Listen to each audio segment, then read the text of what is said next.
So good morning. I wanted to follow up.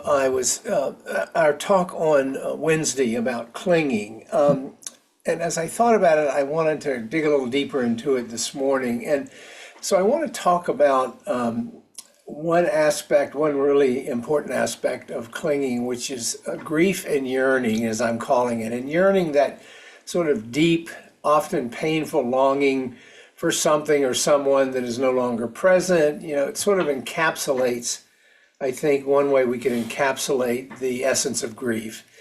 It's a hallmark of our human experience arising from our attachments, our being social creatures, and the inevitable impermanence of life that makes this such a challenging experience. From a Buddhist perspective, yearning and grief are not just emotional and often typically painful emotional responses, but rather opportunities to understand the workings of the mind, the roots of suffering, and also really a path to freedom. Not freedom from the suffering, but freedom from just not being able to make sense of it.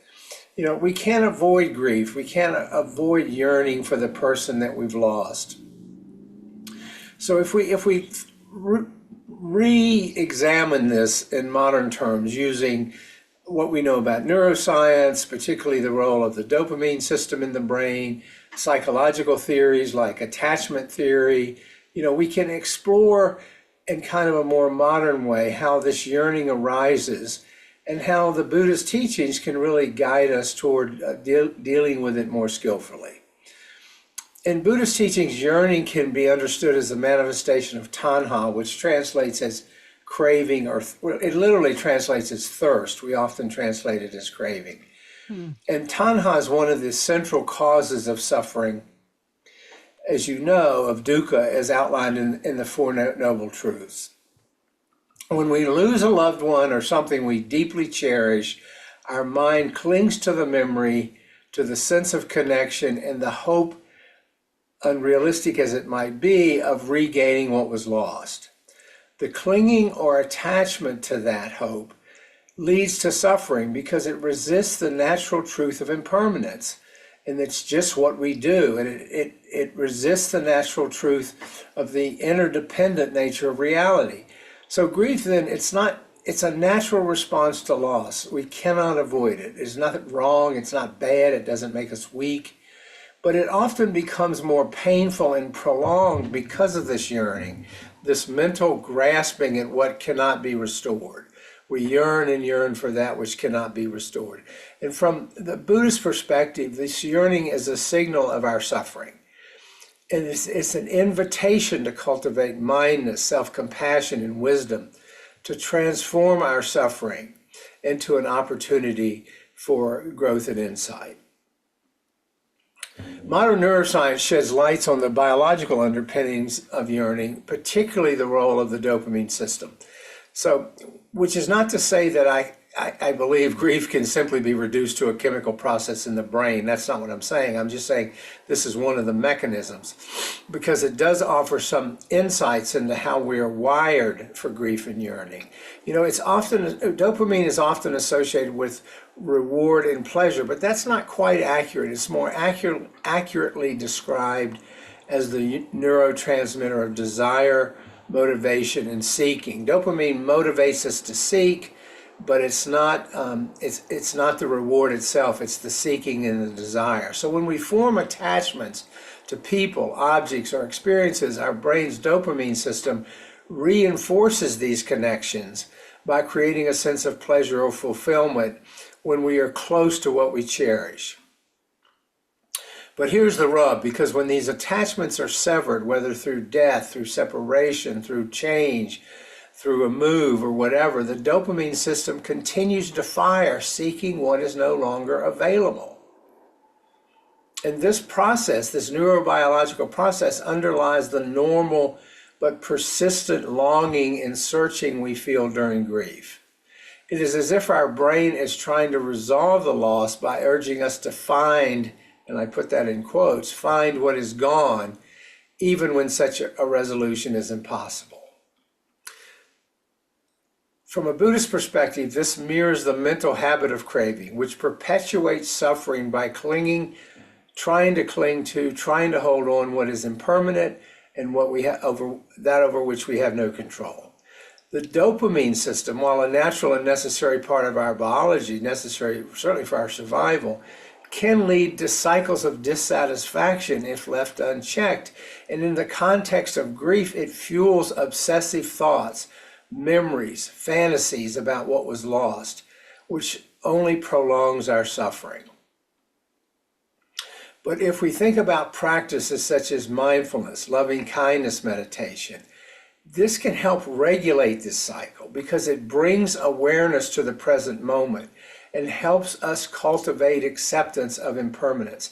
It doesn't get rid of our grief, but it helps with it being prolonged and persistent and obsessive. This is an important but challenging process. And then I want to say a few words about attachment theory. This was developed by John Bowlby during World War II primarily. Mary Ainsworth, who was one of his students, was here for many years and really deepened our understanding of attachment theory. She's since deceased. There's a clinic here named after her, the Ainsworth Clinic. But this theory provides another lens to understand this yearning and grief. Because according to his research, and we all know this intuitively, we are wired for connection. We are wired for connection. Our early experiences with caregivers shape our attachment patterns, which influence how we form and maintain relationships throughout life. So these early experiences create an attachment style. When we lose someone to whom we are deeply attached, the bonds of that relationship that once provided comfort and security are ruptured. This triggers profound distress and profound yearning. And this, in Bowlby's attachment theory, aligns beautifully with the Buddhist concept of clinging, upadana, that we talked about on Wednesday. While the love and connection we experience in relationships are beautiful, they're natural, our attachment to the idea of permanence, of never losing the ones we love, sets us up naturally for suffering. Grief in this sense is our mind's attempt to reconcile the loss of a relationship that we sort of unconsciously believe is stable and enduring, even if intellectually we know it's not. Understanding this puts some spaciousness around our loss. Again, it doesn't eliminate it, it doesn't get rid of the pain, it doesn't get rid of the suffering, but it creates some spaciousness around it so we're not walking around with tunnel vision. Now, this doesn't mean that we're advocating, nor did the Buddha advocate, for detachment or cold indifference to our losses, but it encourages a love that fully embraces connection, but while simultaneously recognizing the impermanent nature of all things. And I grant this is a very tall order. But knowing this allows us to love deeply without increasing the suffering that arises. We can't get rid of the suffering, but we can try not to increase it when those we love inevitably change or depart. So what are some of the practical tools that the Buddha offered for addressing the yearning that characterizes our grief over the loss of a loved one? First and foremost, as always, is our practice of mindfulness, because we observe our thoughts and emotions without judgment. We watch them arise. When we feel the pang of longing for someone or something that we've lost, our mindfulness practice allows us to acknowledge it without being consumed by it. We can gently remind ourselves that this yearning, like all mental states, is impermanent and it will pass. Yes, it will arise again, but then it will impermanently pass again. It goes like this.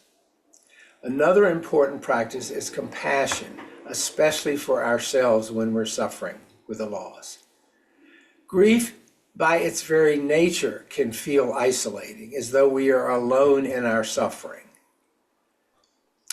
But the Buddha reminds us that all suffering is universal, and by recognizing that all beings experience loss and yearning, we can open our hearts to a sense of shared humanity. This can be cultivated through be cultivated through practices like loving kindness, in which we offer well wishes to ourselves and others, including those we have lost that are no longer with us. And then finally, we practice and cultivate wisdom, which specifically focuses on understanding the nature of impermanence, the nature of attachment, the nature of interdependence, to transform our relationship with grief. We don't get rid of it. We see it in a new light. We see it in a new perspective. When we deeply internalize the truth that all things are transient and interconnected, we can begin to let go of our clinging and find peace even in the midst of loss. We can work with that yearning. This does not mean we stop missing or loving those that we have lost. We hold them in our hearts. We hold those memories close. We have gratitude for having had the experience of that person in our life, but we learn to hold our love with an open hand rather than a tightly clenched, clinging fist. So those are some thoughts this morning on grief and yearning.